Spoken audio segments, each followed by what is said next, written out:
Hi everybody, I'm Melissa from cloudmom.com. This video is about week 1 of your pregnancy. Now, that's sort of a misnomer because at week 1 of your pregnancy, you are effectively not pregnant. When you go to your doctor, when you become pregnant and you try to assess the age of the fetus, they will effectively ask you, when was your last period? And it's based on that date that the length of your pregnancy will be established. I have been filming a pregnancy week-to-week series. I started this series when I was pregnant with my 6th baby, Bracy, 4 weeks pregnant.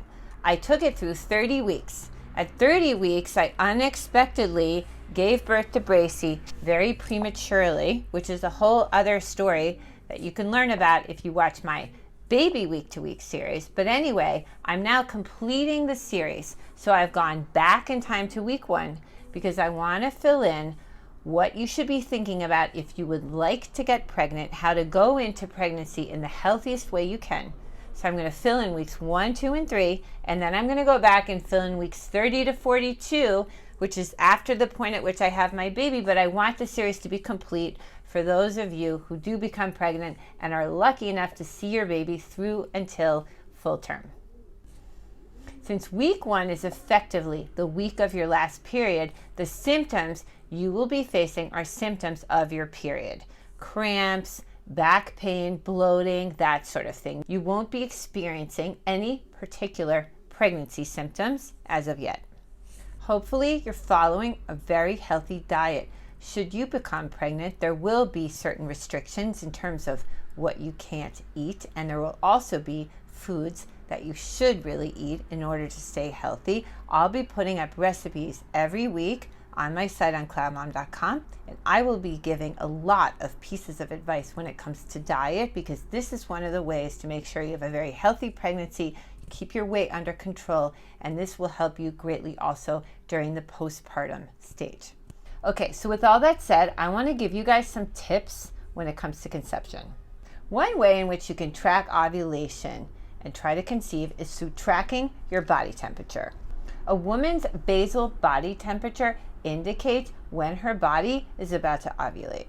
Your temperature will increase about 0.5 degrees during this period of time.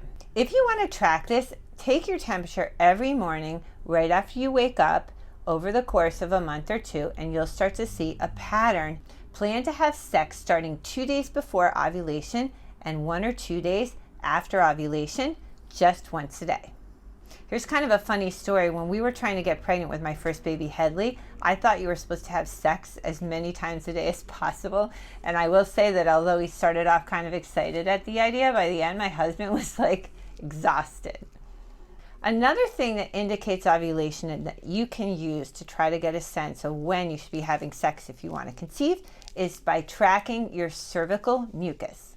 You might find once a month that you have a sort of egg white jelly-like discharge that you find in your underwear or panty liner. This is in effect a sign of ovulation. So try to notice on what day of your cycle this happens and to start having sex once a day before and after that time to see if you can catch the moment of ovulation. Another thing you can do, and this is sort of a classic technique, is to track your menstrual cycles. Again, the ovulation predictor kit I think is really good. You use this every morning. You track the hormones in your urine. When you start to see the sign coming that your body is about to ovulate, you have sex once a day until you've ovulated, and then once a day, 1 or 2 days after that. And this actually worked for me for my first baby. If you're thinking about becoming pregnant, I would advise that you go make an appointment with your OB. Your OB might really help you when it comes to suggesting some positive lifestyle changes, such as reducing stress. You want to make sure that if you're a smoker, you're quitting smoking. You want to make sure that you're not drinking alcohol, that you're certainly not using any drugs. You'll also want to think about going on a prenatal vitamin, what kind of healthy foods you should be eating, and it also just makes sense to have a really good, thorough medical exam. So anyway, if you think you're interested in becoming pregnant, here's a quick checklist for you. Record the first day of your period for several months. Begin taking prenatal vitamins. Stop drinking alcohol. Cut down on caffeine and stop smoking for sure. ask your doctor about any medications you're taking to make sure that they're safe. Thank you so much for tuning in for week 1 of your pregnancy. I will see you back for week 2. I really appreciate it. I hope you will choose to watch my whole series because I go through a lot of the ups and downs with my own pregnancy. I really am so happy that you tuned in for this show, and I will see you next time.